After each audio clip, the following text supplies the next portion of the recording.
লেগেছে আপনার? যান।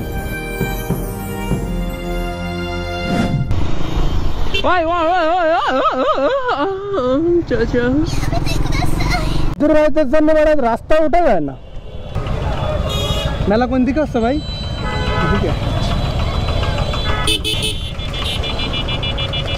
এদিকে তো নাকি?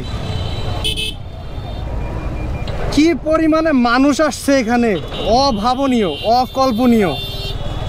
আরে বাস, ওই তো দেখা যাচ্ছে। ভাইরা কোন? ভাইরা কোন এসব? কি একটা অবস্থা, মানুষ সব কিভাবে আসতেছে এখানে, বিভিন্ন জায়গা থেকে আসছে, প্রত্যেকটা জায়গা থেকে মানুষ আসতেছে। অবস্থা শোচনীয়, কারণ এত ভিড়ের মধ্যে দিয়ে বাইক চালানোটা খুব একটা সহজ কাজ না। এর মধ্যে দিয়ে আবার আসছে একটা মালগাড়ি।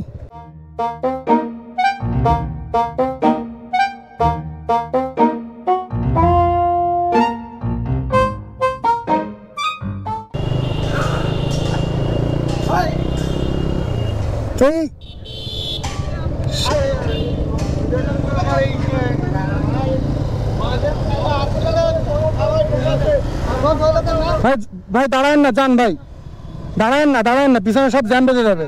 লেগেছে আপনার? যান।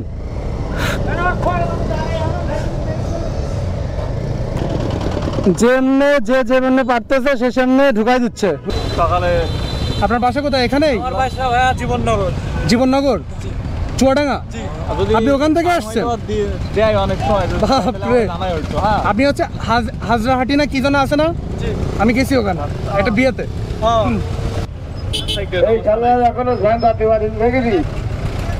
এই ভাইরা এখানে কাজ করতেছে, খুব কষ্ট করতেছে।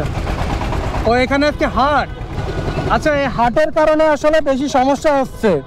আল্লাহ তুমি একটু শান্তি দান করো, আমিন।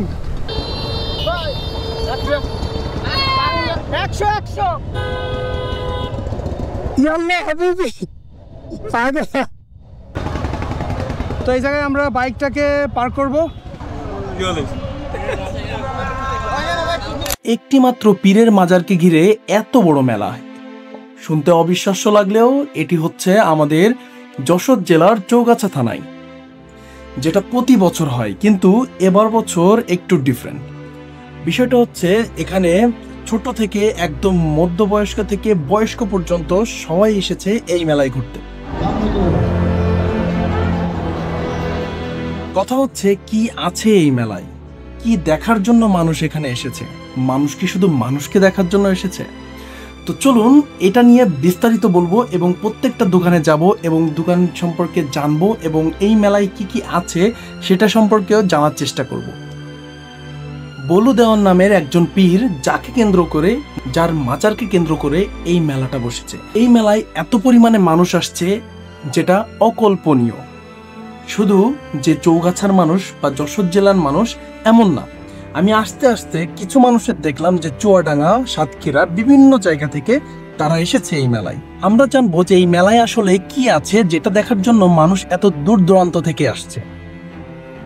এই সব কিছু দেখতে দেখতে আমরা দুইটা চশমা কিনে নিলাম। চশমাগুলো খুবই অল্প দামে আমরা পেয়েছি। আর এই মেলায় প্রত্যেকটা দোকানের হাত অনুযায়ী ভাড়া দিতে হয়েছে 1000। তার মানে যে ব্যক্তি 9 হাত দোকান নিয়েছে তার 9000 টাকা দিতে হবে। দিন পার ডে না, যে বলতে 1004 এজন্য 9000 এখানে শুধু তাই নয়, আমরা যেতে যেতে দেখলাম আর্টিফিশিয়াল মানে কৃত্রিমভাবে তৈরি করা ফুলের দোকানও আছে এখানে। এছাড়াও এখানে আছে স্পেশাল আচারের বিভিন্ন দোকান, যেখানে আপনারা বিভিন্ন ধরনের আচার পেয়ে যাবেন। এছাড়াও মানুষ জনে জনে কিনছে বিভিন্ন ধরনের আসবাবপত্র, কাঠের তৈরি জিনিস। আপনারা দেখলে বুঝতে পারবেন কি পরিমাণে মানুষ এখানে এসেছে। তাছাড়া এখানে মাটির তৈরিও হাজার হাজার জিনিস আছে। এছাড়াও কাঠের তৈরি রয়েছে বিভিন্ন খেলনা এবং আমাদের মা বোনেদের দৈনন্দিন জীবনে ব্যবহৃত বিভিন্ন জিনিস। অন্যদিকে এখানে রয়েছে বিভিন্ন ধরনের খেলনা, যেখানে আপনি পাবেন যে একটা ট্রেন, যেটা খুবই দারুণ এবং বাচ্চাদের সাথে বাবা মাও উঠেছে। এছাড়াও একটি বৃহৎ একটি বিশাল একটি নৌকা দেখবেন। এছাড়াও এই মেলার রাতের দৃশ্যগুলো ছিল অভাবনীয় এবং এতটা সুন্দর যেটা আপনাকে ভাষায় প্রকাশ করতে পারবো না। কিন্তু এই মেলায় প্রথম সমস্যা ছিল যে অতিরিক্ত মানুষ, আর এই মেলার ভিতরে ঢুকলে আপনি এক গলি থেকে আরেক গলি যেতে আপনি হারিয়ে যেতে পারেন।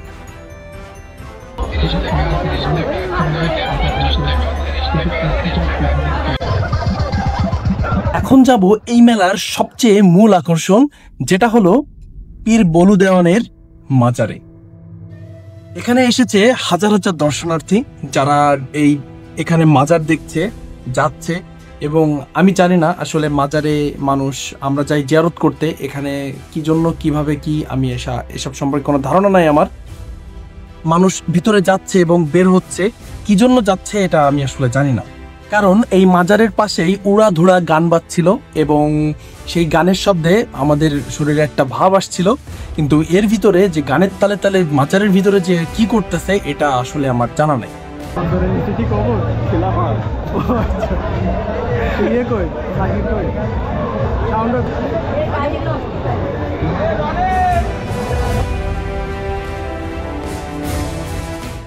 এরপরে মাজার থেকে বের হয়ে আমরা একটা দোকানে আসলাম, সেখান থেকে কিছু কেনার চেষ্টা করলাম কিন্তু দাম অনেক বেশি যাচ্ছিল।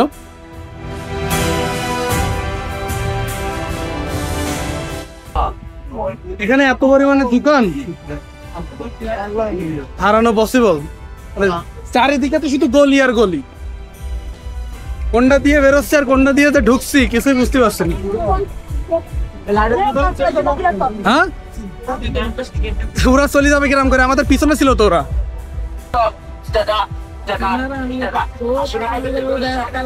স্টক করে মরে যাওয়ার মতো অবস্থা, এত পরিমাণের লোক এখানে। হ্যাঁ হ্যাঁ ভাইয়া, জীবনের বড় ভুলগুলোর মধ্যে একটা ছিল এটা।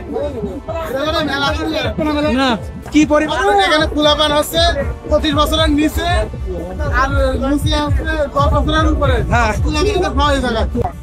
মানুষ কতটা হতাশাগ্রস্ত না হলে এখানে আসলে হবে।